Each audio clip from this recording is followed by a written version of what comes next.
Como saber se eu estou pronto para abrir uma fintech? Se você está procurando essa informação, você caiu no vídeo certo, você está no canal da I10 e com certeza você deve estar aí fazendo conta, querendo saber, por exemplo, se você tem que abrir um CNPJ, se você tem que ter um cadastro lá no Banco Central. A gente já ouviu cada coisa aqui, mas para saber essas informações assim mais regulatórias, mais técnicas, tem outros vídeos aqui no nosso canal. O que a gente vai tratar hoje é o que você precisa ter no seu negócio aí, do ponto de vista de negócio, o que você precisa fazer, ter, enfim, para ter uma fintech de sucesso. Tá pronto? Se você tá pronto, esse é o vídeo. Pega o papel e caneta aí que a gente vai conversar bastante aqui nesse vídeo.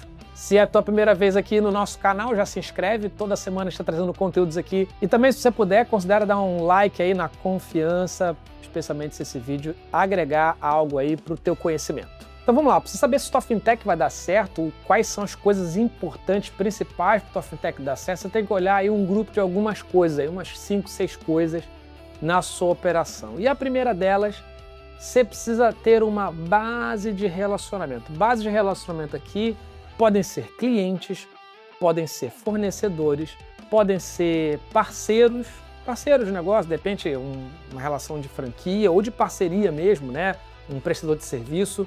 Podem ser colaboradores. E cada um desses vai te proporcionar, vai habilitar você a fazer uma fintech com uma vocação para algo. Mas o mais importante é que a fintech que você vai criar, ela não nasce do nada, ela nasce a partir de algo que você já tem, de uma operação que você já tem rodando e ela é bem sucedida. Aqui já cabe um alerta para muita gente que de repente está na primeira fase aí de pesquisa de fintech. Vale a pena a gente dar o banho de água fria, que é raramente uma fintech para de pé com uma ideia do além, tá? Com uma ideia de fazer alguma coisa do zero, do absoluto zero, que você vai ainda ter que ir atrás de cliente. Não. A sua fintech, a fintech que dá certo, é aquela fintech que usa a base de clientes, colaboradores, parceiros, enfim, que você já tem. Então a primeira coisa é você ter um bom relacionamento com essa base, um relacionamento real a partir da empresa que você já tem. Segunda coisa que você precisa saber é se essa relação que você tem com a sua base, ela é uma relação frequente. Ó, não vai funcionar se você tiver uma relação lá de vez em quando, sei lá, uma vez por mês você compra, vende, uma vez por mês, uma vez a cada 2 meses. Ó, isso não é cliente, gente, isso aí é qualquer coisa menos um cliente, um parceiro, uma base ativa. A sua relação com esses futuros clientes da sua fintech precisa ser constante, recorrente. Tem que ser do tipo que você chamaria de base ativa, tá certo? Podem ser seus colaboradores, seus parceiros, seus clientes, como eu já falei aqui para você. Recorrência e constância, estar ativo é muito importante. Bom, se você tem relacionamento ativo com essa base, é porque você tem algum relacionamento que envolva ou que envolve dinheiro, tem um relacionamento financeiro com essa base. E aí sim a gente entra na terceira camada, que é o quanto que você já transaciona ou pode transacionar com essa base. Já vou trazer alguns exemplos aqui para ficar mais claro, mas é importante que essa base que você tem relacionamento não é uma base que você está ali só para bonito, né? Você tem que ter algum tipo de relacionamento financeiro com essa base. Então vai percebendo que uma fintech, ela está muito mais como uma ferramenta para você aproveitar uma movimentação financeira que já existe do que um projeto que você vai tirar do além. Então, essa é uma informação importante. Vamos lá. Até agora falamos sobre ter uma base ativa e ter movimentação financeira com essa base. Quarto ponto aqui, ó, qual é a influência que você tem sobre essa base? Esse é um tema que a gente gosta muito de falar. A influência é o seguinte, vamos pensar o seguinte, seus colaboradores, qual é a influência que você tem sobre os seus colaboradores na hora de realizar uma transação financeira? Total, né? Porque você vai pagar mensalmente ou semanalmente, depende da tua operação, você vai pagar esses seus colaboradores, né? Vamos pensar agora numa empresa de logística que tem lá os caminhoneiros, os prestadores de serviço. Também ele vai ter uma influência alta, ou seja, o dinheiro sai da sua conta e vai para a mão, o bolso do seu colaborador, do seu parceiro. Uma franqueadora também, né? Uma rede de franquias, tem uma relação de influência muito grande, certo? Isso é o que a gente chama de influência. Agora, vamos pensar também num outro caso. Vamos pensar naquele caso ali do seu cliente. Bom, seu cliente, você tem uma base, você tem um tipo de relacionamento que é bom, eventualmente, mas a sua influência que você tem sobre ele não é uma influência plena, como a influência que você teria com um colaborador. Você não consegue obrigar o seu cliente a comprar ou realizar uma operação financeira contigo previsível, né? Todo mês ou toda semana, como é com um parceiro ou com um colaborador. Não dá. Então, a gente está falando de uma influência menor. E a influência, o jogo da influência é super importante para você saber se a tua fintech ela vai demandar mais ou menos esforço. Esforço do que, Igor? Você deve estar perguntando.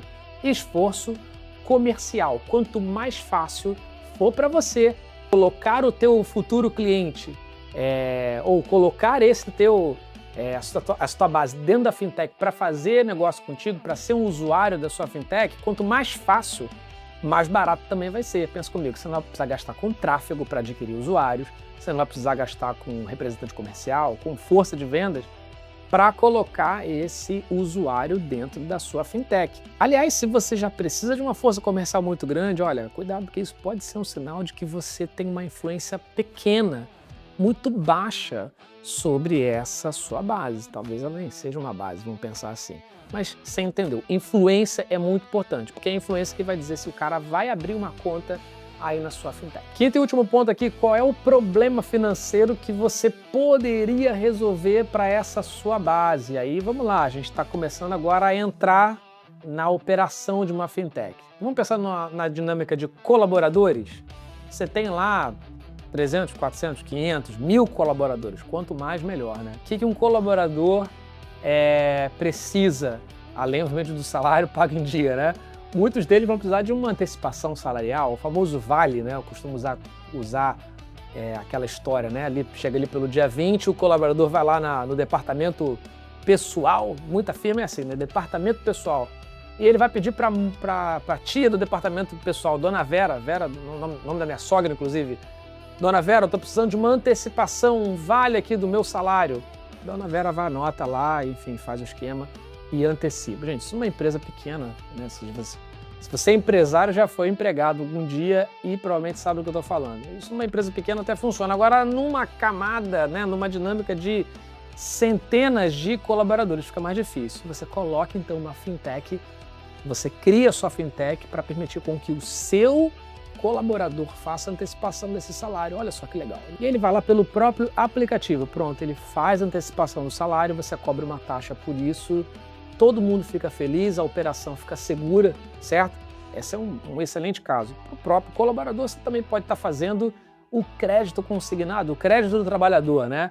Aquele que você vai, então, fazer um empréstimo para ele vai te pagar descontado no salário. É isso. Outro exemplo super interessante é quando você tem uma cadeia de fornecedores muito grande, né? Então, você vai oferecer para esse seu fornecedor, você vai pagar para esse fornecedor, especialmente quando a empresa é um pouco maior, você vai ter um prazo já negociado com esse fornecedor, de pagar ele em 90, 120 dias.